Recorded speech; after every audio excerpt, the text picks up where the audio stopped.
Hi, Ryan William here from Smartest Data. Streaming portfolios and commentary on US equities every Monday around 12 noon Eastern or around 6 p.m. in Europe. This video is created in partnership with Finscreener, an online data source that I use to follow US equities to perform backtests, create portfolios, and perform a variety of other tasks. Simple, convenient, easy to use.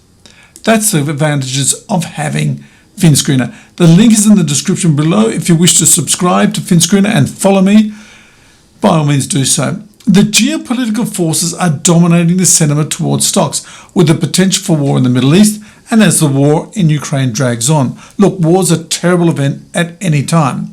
In economic terms, the impact of crude prices is already being felt, with prices increasing by more than 5% on fears of the potential impact on crude supply from the Middle East. On to the Q3 earnings season. The start of the earnings season last week brightened the market sentiment with gains in bank stocks following the publication of better than expected third quarter profits by JP Morgan Chase and Wells Fargo. Following the increases in crude prices, energy companies that have been performing well so far kept up their momentum. The third quarter earnings season will continue this week, with investors will need to assess the economic statistics and profitability against the new background of possible conflict. Tesla, Procter & Gamble and Johnson & Johnson are due out this week, as well as some important events which will be Bank of America, Taiwan Semiconductor and also Netflix. This will highlight, their respective earnings will highlight some of the recent stories or events that have dominated the news cycle. We'll get to some understanding of how this has impacted the stocks, the writers and actors strike, the early 2023 bank collapse, and the boom in AI with TSM. The ongoing certainty around interest rates will loom over the market. Bond yields are expected to climb at the long end of the US yield curve. This must take into account when investors are eyeing stocks into 2024. Bond yields could increase by over 100 basis points. Markets anticipate that FOMC will start lowering rates in 2024 in response to forecasted slowdown in US economic growth, maybe in the second half of 2024. So, anticipate the yield curve's rotation and normalization. Investors must pay close attention and modify their equity risk premium as necessary. Okay, so let's move on to this week's stock portfolios and a few stock ideas. So let's go over to the portfolio construction process, which is a simple 10-step process, all done with Finscreener, Access and Excel. Okay, let's go over and take a look at the portfolio construction process. A construction process we do each week. It's simple 10 steps, all done in Finscreener and Excel. Step 1, simply select the individual stocks to be included, US stocks, and then also selectively ETFs. Step 2, measure the market cap of all the stocks in the portfolio and their price. This is done via Finscreener. Step 3, aggregate the market cap of all the individual stocks for a total market cap of the portfolio. Step 4, calculate the percentage contribution for each stock. So take the market cap for each stock and divide that by the total market cap, gives you a percentage contribution. Step 5, estimate the individual allocation for each stock. Okay, so what we have is the percentage contribution, and then we adjust that. So if you've got Nvidia in a portfolio, so a trillion market cap company and a small cap stock, it's not dominated by Nvidia. That's step 6. So a mega cap stock can have between 20% to 15% market cap, a large cap stock 10%, mid cap stock 5%, and ETFs will always have 5%. Step 7, based on the initial investment, calculate the allocation to each stock. Step 8, which is the initial allocation, it's a pro forma, not real, amount of $1 million. So step 9, we determine the number of shares. Step 10, divide the allocation by the current share price, and that gives you the number of shares in the portfolio. Okay, so let's go over the 10 stocks in the portfolio this week. First off, Google, Amazon, Cisco, Salesforce, Nike, CrowdStrike, Uber, Palo Alto Networks, Humana, and EQT Corp.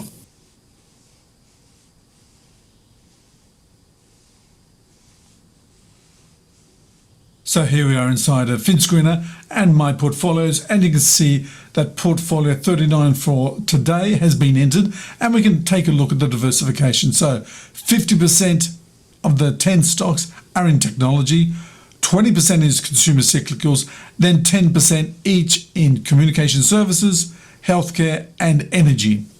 If we look at the stocks on a strong buy, we can see there's EQT Corp and Nike. On a buy, Humana, and then on sells are the other 6 stocks. So Salesforce, Palo Alto Networks, Amazon, Cisco, Google, Uber. Okay, now to Access. And Access is basically our database that we track our universe of stocks. And as we can see here, we've got the 10 stocks that have entered, and it's really the same process of entering in my portfolios. What we've also done here is taken a look at the end of this section of the video on Access and looked at these 10 stocks and worked out when they've been recommended before. So take a look.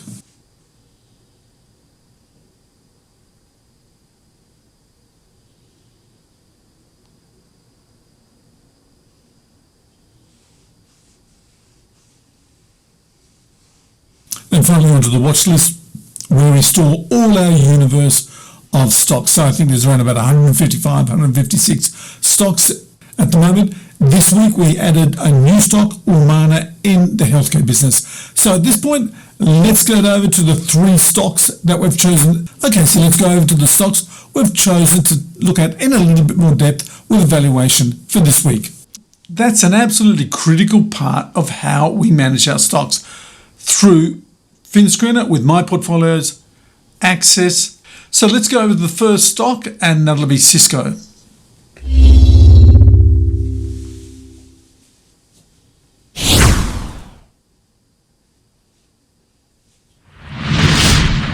The ticker is CSCO. It's a 217 billion market cap company, currently trading around about $53.60. It's the world's largest hardware and software suppliers in networking solutions. Infrastructure Platforms Group includes hardware and software products for switching, routing, data center, and wireless applications. Cisco is a leader in networking and communication products and services. Cisco exists in a highly competitive and constantly adapting industry and has been successful. Financials are solid. Their ROA 13% and ROE is around about 29%. Over the past 12 months, the stock is up 32%, year-to-date up 13%. Cisco has lagged tech. A forward PE of 14.3 times, current PE ratio of 17.4 times, price-to-book ratio of 4.9 times, price-to-sales ratio of 3.9 times, price-to-cash flow ratio of 2.6, and a PEG ratio of 2.76. The valuations for Cisco are frankly okay. So here we're inside a Finscreener, we can take a look at what's the Cisco graph's been doing. As you can see, it's been doing quite well over the last couple of months, even during the equity crisis, and then of course it's retraced a bit. So Cisco, basically the financials are quite solid. Let's take a quick look at the ROEs and the ROA. So we can see here Cisco is better, it's got a higher ROE than 78% of the companies in its industry, and also better than 61% of the companies in the S&P. So what do we look at here? So we can see the ROA, and we can see the return on invested capital is fine. Okay, so let's move over to the PE and look at the valuation of Cisco. So the current PE ratio for this year is on 17.4 times. If we look at next year's forecasted PE, it's on 14.23 times. So as you can see, that's better than more than half of the companies in the tech sort of sector where Cisco operates. So Cisco, by all means, is not an excessively valued company. Over the last 12 months, it's up 32%, and year to date, it's up around about 13%. So it has lagged the US tech sector. Okay, so let's move on to the next stock, and that'll be Google.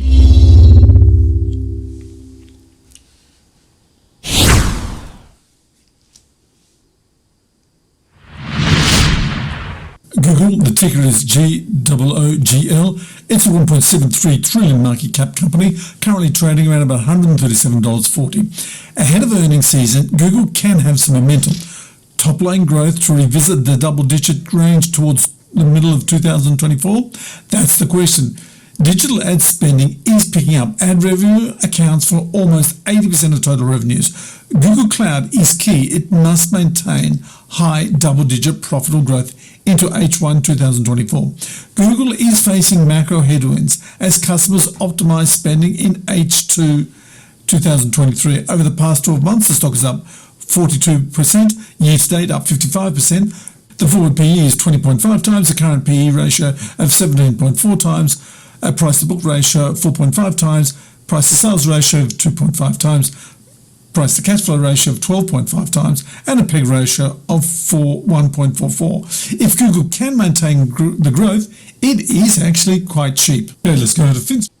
Okay, so here inside of Finscreener, we can see that Google's graph has done quite well over the past couple of months. Look, I'm a little bit concerned with Google. Over the past 10 years, there's not been, I think the stock is under a bit of pressure. Try to think of some of the ventures launched over the past 10 years that have been doing well. YouTube, no. Google Plus, no. Google Glasses, no. And Google Fiber. So Google does need a win here. So Google Bard, maybe give it time. But if you do think Google's AI potential is underestimated upon the market, then maybe the stock is a buy. Google's chat box is growing rapidly, and also the cloud is key. Higher than double-digit growth into the first half of 2024 is what's needed. Okay, if this fails, well, Google is facing macro headwinds as customers optimize their spending. But anyway, let's take a look at the graphs here so we can see it's done quite well. And if we look at some of the other areas of the stock, let's go down, take a look at the ROE. So if you look at the ROE and ROA, I mean, they're quite solid. So there's the ROE this year is expected to be 29%, and the ROA of the past 12 months is 20%. If we look straight at the valuations, you can see Google is not doing too badly at all. I mean, this year's PE is 17.4 times, whilst next year's PE, forward PE, is 20.4 times. So it's, it's at the lower end of valuations in the tech sector. Okay, so I think Google, it's a stock worth playing at this point in time. It's got its limitations. But anyway, let's go on to the next stock, and that'll be Humana.